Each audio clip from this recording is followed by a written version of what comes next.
오늘 또 다른 청문회가 이어지고 있습니다. 바로 안규백 국방부 장관 후보자입니다. 지금도 진행 중일 테고요.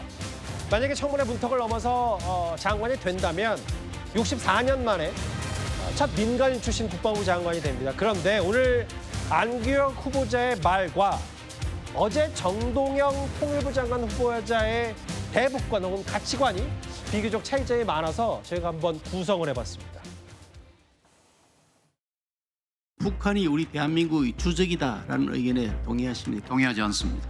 그럼 북한은 주적이 아니고 우리의 적도 아닌 겁니까? 위협입니다. 쏠 필요가 없는 상황을 만들어 가는 것이 우리 정부가 할 일이라고 생각합니다. 충분히 만들 수 있습니다. 금강산을 200만 명이 다녀오고 쏠 필요가 있고 없고는 판단을 누가 합니까? 김정은이 하는 거죠. 후보자가 판단합니까? 우리 김정은이 국민이 판단합니다. 후보자님, 북한이 우리의 추적입니까? DJ 정부 이후에 북한군과 북한 정권은 우리의 적이다. 이것은 명확히 변화가 없습니다.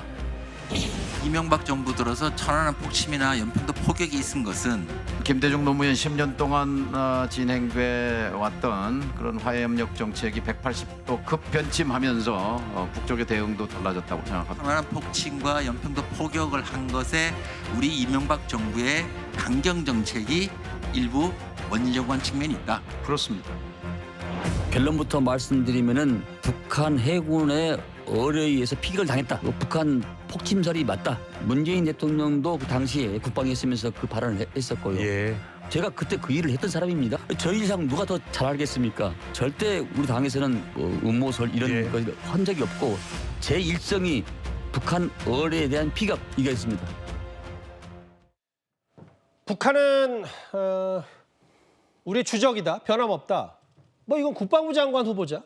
우리의 주적이 아닌 위협이다. 그래요. 뭐 아무리 감안해서라도 통일부 장관 후보자니까 그런 얘기를 할 수 있다 손 치더라도 이도학 의원님. 네.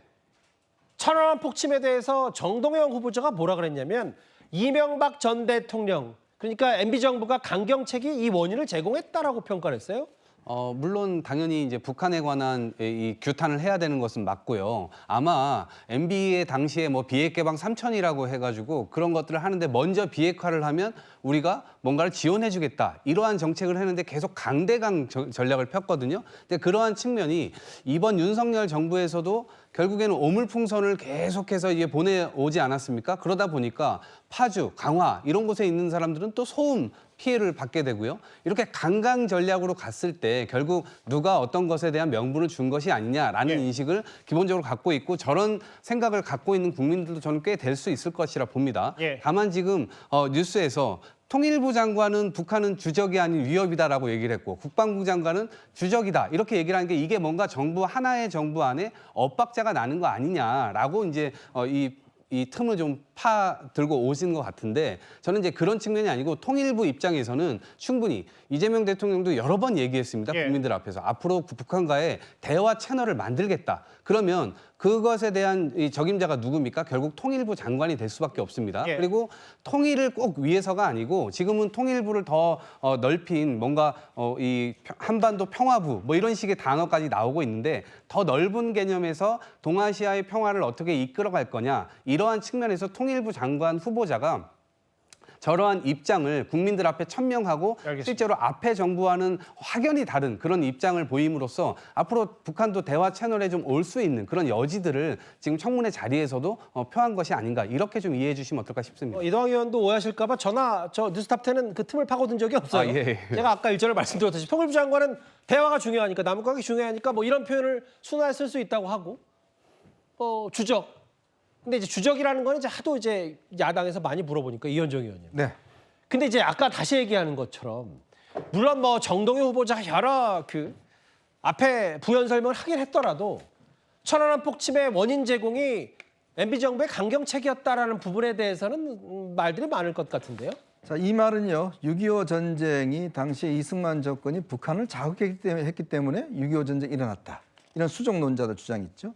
이거와 똑같은 저는 주장이라고 봅니다. 결국 이 수정론은 당시 소련의 정부 문서가 공개되면서 다 깨졌습니다. 즉 김일성이 소련 스탈린에 대해서 준비를 해왔고 준비된 어떤 남침이었다라는 사실이 만천하에 드러나면서 결국 이게 당시의 수정론 자체가 근거 없는 것으로 일단 됐습니다. 지금 정동영 후보자 하는 이야기가 똑같은 이야기입니다. 아니 북한이 우리 때문에 지금 우리가 자극해서 천안함 폭침이 일어났다. 저는 어제 정동영 후보자 저 청문회를 보면서 정동영 후보자 머리에는 북한 핵은 하나도 없어요. 자, 북한 핵은 전부 다 우리가 도발하기 때문에 했고 등등 이런 이야기만 하고 있습니다. 과거 통일부 장관을 했었던 시절과 업데이트가 안 됐다는 지적을 하시는 그렇죠. 거예요? 전혀 업데이트가 되어 있지 않습니다. 오늘 마크롱 대통령이 이렇게 이야기를 했습니다.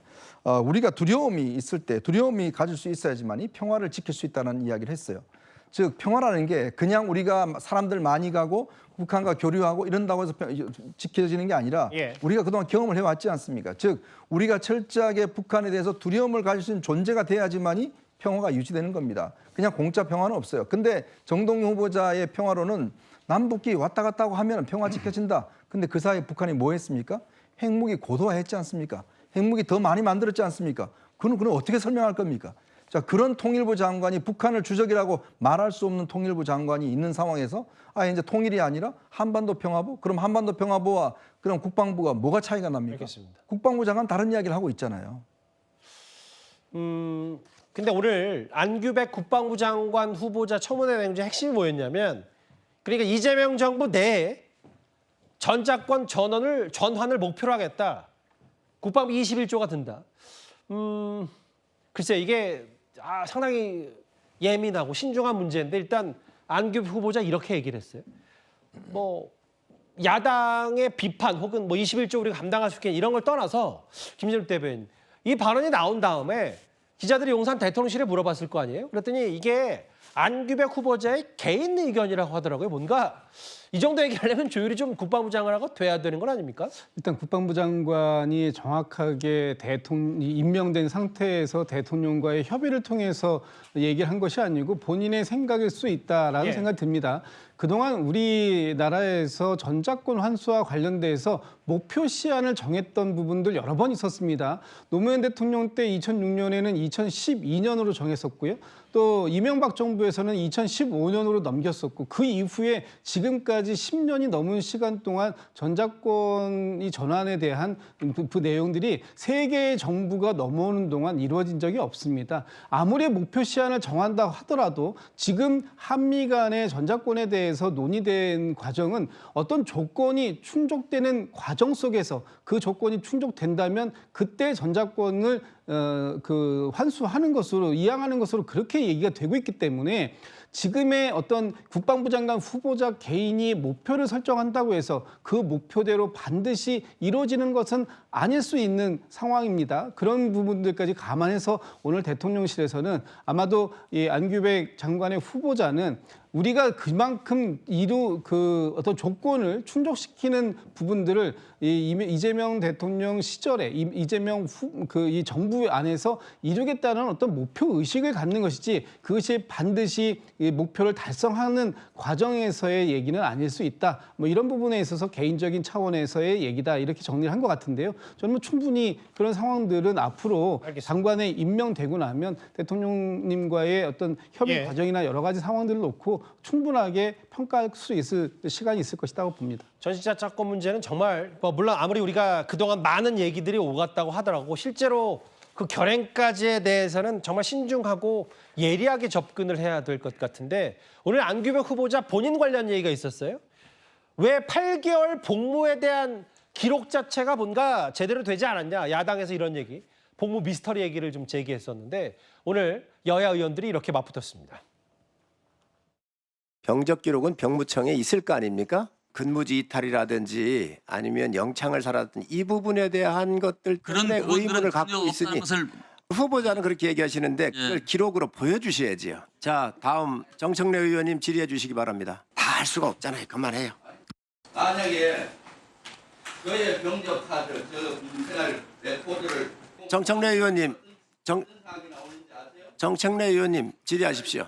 위원장님 잠깐 시간을 줘보세요. 강 의원님이 저를 어떻게 평가했는지 군에서 제가 임종덕 의원이 어떻게 평가 다 고점을 다 나와요. 병적 카드 그게 왜 나와요? 알면서 그래. 그게 어디 나와요? 병적 카드에. 장군의 카드를 까면은 그렇게 나온다는 그게 어디 있어요? 병적 카드에. 거짓말하고 있어요. 병에 대한 인사 기록 카드를 알면서 다 그러지 마세요. 나오잖아요. 뭘 그러니까 그거는 개인의 문제가 아니라 다 해당되는 경적카드 그게 왜 나옵니까? 그리고 알면서가 있어요. 경적카드 까게 돼 있습니까? 김병주 의원님. 엉터리 같은 소리. 말이 안 되는 소리 하는 거지. 안 나오는데 왜 거기 나온다고? 장군의 기록. 자, 잠시 정의하겠습니다.